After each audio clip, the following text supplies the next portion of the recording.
Deputy Attorney General Todd Blanche met with longtime Jeffrey Epstein associate Ghislaine Maxwell at the U.S. Attorney's Office in Tallahassee, Florida, on July 24, 2025. Maxwell is serving a 20-year sentence for sex trafficking and other crimes. The meeting occurred after the Justice Department announced that it would hear any information Maxwell has about crimes committed against victims. Maxwell's attorneys confirmed discussions with the government about the visit, stating she will testify truthfully. Professional wrestler Hulk Hogan has died at the age of 71 after being hospitalized for cardiac arrest in Florida, according to TMZ Sports. Hogan was a two-time WWE Hall of Famer and helped WWE achieve global recognition in the 1980s with his Hulkamania character. He appeared at the Republican National Convention in July 2024 to endorse then-presidential candidate Donald Trump, saying, "Let Trump mania run wild, brother." The White House has expressed condolences for Hogan's passing, with spokesperson Harrison Fields sharing a post of Hogan on X and stating, "Rest in peace, brother." WWE also extended its condolences to Hogan's family, friends, and fans. No additional details on Hogan's death were immediately available. At least 130 million people from Texas to Maine are under alert for dangerous heat and humidity over the next few days. Hot and sticky temperatures will make it feel as high as 115 degrees in parts of the Mississippi River Valley. The heat index in Chicago will make it feel in the triple digits, with nighttime and early morning temperatures providing little comfort. Columbia University has agreed to pay $200 million to resolve claims it discriminated against Jewish students, restoring hundreds of millions of dollars in federal grants.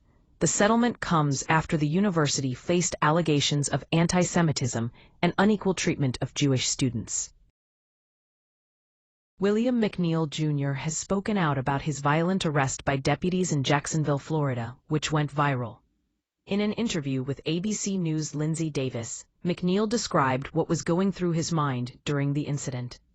The arrest is currently under investigation. McNeil's case has sparked widespread attention and debate over police conduct. A 21-year-old man has been charged with felony murder in the shooting death of a woman walking her dogs in San Leandro, California. The incident occurred on July 24, 2025. Prosecutors filed the charges against the suspect, who is accused of shooting and killing the victim. The case is ongoing.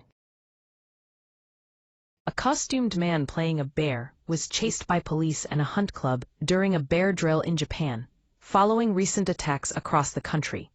The incident occurred on July 24, 2025, as part of a training exercise to prepare for potential bear encounters. The man in the costume was reportedly running through a forested area when he was pursued by authorities. No injuries were reported, and the drill is seen as a precautionary measure to ensure public safety. Actor Sacha Baron Cohen has revealed his toned physique in a recent photo shoot for Men's Fitness UK, showcasing his preparation for the role of Mephisto in the Marvel miniseries Ironheart. Cohen shared humorous comments on his Instagram stories about using personal trainers and Ozempic to achieve his new look.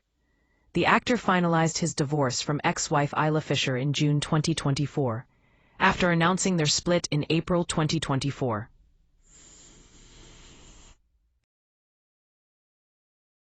The Republican Party is facing a growing crisis over the release of documents related to Jeffrey Epstein, with some lawmakers calling for the files to be made public and others opposing their release. The controversy has intensified in recent days, with some Republicans accusing President Donald Trump's administration of withholding information about Epstein's activities.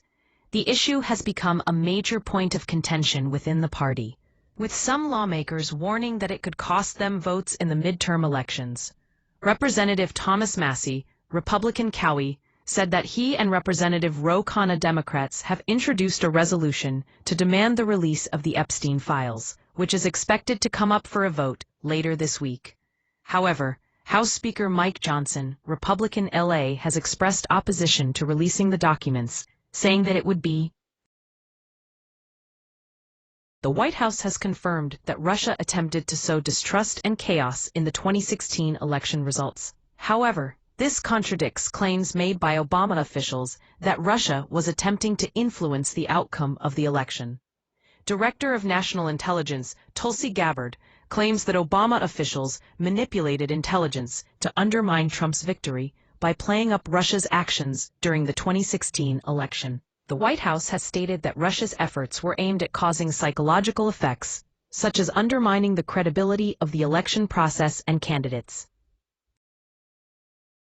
The mayor of Chitabi, Algeria, initially banned men from wearing Bermuda shorts in public due to concerns over modesty and decency. However, after 2 days of controversy, he reversed the order, stating that he wanted to preserve peace and tranquility for both locals and tourists. The decision sparked a regional debate over religious and traditional attire, as opposed to the habits of more open-minded beachgoers.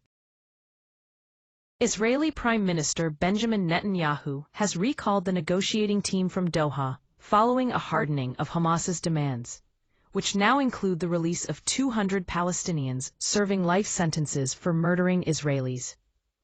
The negotiations, part of a proposed U.S.-backed deal, aim to secure a 60-day ceasefire in exchange for the release of some 50 remaining Israeli hostages and expanded humanitarian aid to Gaza.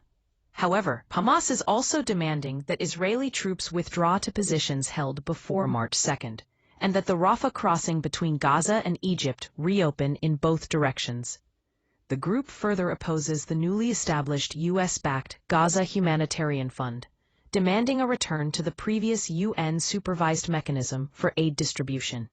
As talks stall and military activity resumes, Israeli officials warn that the window for a deal may be closing. Celebrity chef Burrell died by suicide, according to the New York Office of Chief Medical Examiner.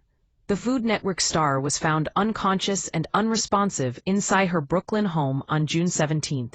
Burrell, who was 55 at the time of her death, had performed an improv show at the Second City, New York, in Brooklyn, the evening before she was found. She gained fame on several Food Network shows, including Worst Cooks in America, which she co-hosted for 27 seasons from 2010 to 2024.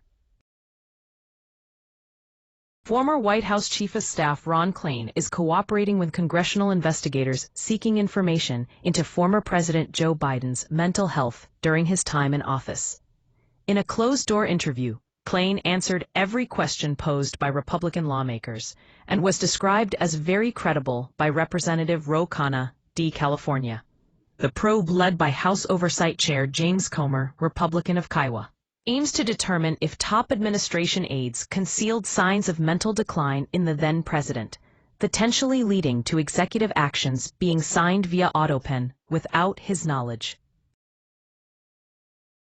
Ryan Routh, the man charged with trying to assassinate President Donald Trump at one of his Florida golf courses last year, has been granted clearance by a federal judge to represent himself in his upcoming trial. Routh appeared in front of U.S. District Court Judge Aileen Cannon in Fort Pierce on Thursday, and was allowed to take over his own defense despite the objections of his court-appointed attorneys. The 59-year-old was charged with attempting to assassinate Trump, assaulting a federal officer, and multiple firearms violations for the September 15, 2024 incident in Florida. Senator Eric Schmitt, R-Mo, criticized Democratic leadership on Wednesday, calling them a Star Wars bar of leftists, due to the prominence of figures like AFT union boss Randy Weingarten and New York Assemblyman Zoharan Mamdani. Schmitt pointed to their recent appearances and actions as evidence that Democrats are being led by extreme forces. He also referenced Hunter Biden's viral interview, in which he blamed numerous top figures for his mental decline.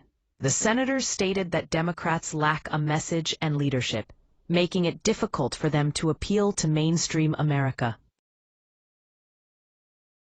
4 U.S. cruise ship passengers were arrested in Bermuda after they allegedly possessed drugs powerful enough to sedate an elephant. The Carnival Cruise Line's passengers were arrested after officials on the ship discovered a significant quantity of illegal drugs and drug paraphernalia. including synthetic opioid carfentanil, vape pens, and suspected THC gummies. According to police, the drugs were intended for distribution on the island. Acting Detective Superintendent Derica Burns stated that carfentanil is about 100 times stronger than fentanyl and was originally used to sedate large animals like elephants. Senator Markwayne Mullin, Republican of Oklahoma, plans to introduce a resolution on Thursday that would call on federal and state courts to unseal all materials related to the late convicted sex offender Jeffrey Epstein and his accomplice Ghislaine Maxwell. This move comes as Congress has been rocked by turmoil and drama surrounding the Trump administration's handling of the so-called Epstein files. Congressional Democrats have used the Epstein probe and the administration's alleged lack of transparency on the matter as a rallying cry over the last 2 weeks. Mullin's resolution is designed to offer more transparency and protect and redact any information on victims that may appear in the documents. It also aims to see if Senate Democrats are ready to put their money where their mouths are. The bodies of 3 men were recovered from the Mississippi River near Memphis, Tennessee on Wednesday, after they went missing while fishing and swimming on a sandbar. The victims, who ranged in age from their 20s to their 50s, were reported missing Tuesday evening near a boat ramp at Meeman-Shelby Forest State Park. Search teams with the Shelby County Sheriff's Office and other Memphis area agencies began looking for the men Tuesday evening and eventually had to call off the search because of darkness. The search resumed Wednesday morning at about 11 a.m., and the third at around 12:45 p.m. A cause of death will be determined by the medical examiner. Senator Adam Schiff, D. California, defended his claims of Russian collusion with the Trump campaign during the 2016 presidential election, despite Director of National Intelligence Tulsi Gabbard declassifying documents that allegedly show the Obama administration manufactured an intelligence community assessment they knew was false. Schiff dismissed Gabbard's claims as dishonest and stated that the intelligence community report documented Russia's efforts to help denigrate Hillary Clinton, which gave a boost to the Trump campaign. President Donald Trump has achieved significant policy wins in his first 6 months, including historic tax cuts, a bold border security move, and a successful strike on Iran's nuclear facilities. However, these accomplishments have come at the cost of a slight decline in his polling numbers. According to Real Clear Politics, Trump has shed about 3.5 points since July 7th. The drop is attributed to various factors, including the deportations of illegal aliens without any other criminal record, and the tariffs imposed on certain industries. Despite this, Trump remains committed to leaving a lasting impact on the nation by the end of his term in 2029. Democratic National Committee DNC Chair Ken Martin is targeting the Republicans' so-called Big Beautiful Bill, which he claims will help his party win elections. The sweeping GOP-crafted domestic policy bill narrowly passed the House and Senate in near-party line votes, and President Donald Trump signed into law on July 4th. Martin argues that there's nothing in the bill to help hardworking Americans, calling it a giveaway to the richest people in our country. He also claims that the changes to Medicaid and cuts to food stamps will hurt millions of low-income Americans. Russia and Ukraine exchanged blows in the Black Sea region early Thursday morning, with both sides targeting each other's major resort cities. The Ukrainian military launched a drone strike on Sochi, killing 1 person and injuring another, while Russia hit Odessa with airstrikes that damaged residential buildings and infrastructure. The attacks come after failed ceasefire talks between Moscow and Kyiv in Istanbul, where Ukraine's President Volodymyr Zelensky reiterated the need for an immediate and full ceasefire. Despite U.S. President Donald Trump's ultimatum to Vladimir Putin to enter into a ceasefire or face sanctions within 50 days, Russia continues to pummel Ukrainian cities with airstrikes and drone attacks. President Donald Trump said he wants Tesla CEO Elon Musk to thrive like never before, just weeks after suggesting the Department of Government Efficiency, DOGE, could investigate him. The president made this statement on Truth Social, saying that he wants all businesses in the U.S. to thrive and that the better they do, the better the country does. This comes after Trump previously suggested Doge may have to eat Elon, due to Musk's criticism of the administration's plans to eliminate the electric vehicle mandate. A conservative watchdog group, Judicial Watch, has filed a lawsuit against the Department of Defense over documents related to the removal of the West Point crest from Bibles in the West Point Cadet Chapel. The group claims that the Biden administration and its allies sought to sever connections between West Point and traditional values. The controversy comes after West Point altered its mission statement in 2024, removing duty, honor, country, and replacing it with Army values. Judicial Watch President Tom Fitton stated that the removal of the crest is part of a larger effort to advance a diversity, equity, and inclusion agenda. CBS News announced that Tanya Simon will serve as the new executive producer of 60 Minutes, after filling the role on an interim basis following the resignation of her predecessor, Bill Owens. Simon, a 25-year veteran of 60 Minutes, and daughter of the late famed CBS News correspondent Bob Simon, is only the show's fourth executive producer in its decades-long history, and the first woman in the role. Fox News has curated a list of top picks in sun protective clothing for men and women, including UPF-rated dresses, tops, pants, and hats from brands like Cabana Life, Peter Millar, Coolabar, and more. These stylish and protective pieces are perfect for outdoor activities, travel, or everyday wear. From shift dresses to long-sleeve tees, find the ultimate UV shield for your skin with these top-rated sun protective clothing options. U.S. District Judge James Boasberg pressed Justice Department officials Thursday on the status and location of more than 250 U.S. migrants deported from Seacoast to Venezuela, in an attempt to weigh what, if any, opportunities the court has to order their return. The hearing comes amid a flurry of new reports and allegations filed by plaintiffs in the case in an effort to reopen discovery. Cleveland Guardians manager Terry Francona defended the team's name change from Indians to Guardians, saying it was a respectful decision that aimed to be inclusive. President Donald Trump had called for the team to revert back to its old moniker, but Francona remains happy about the change.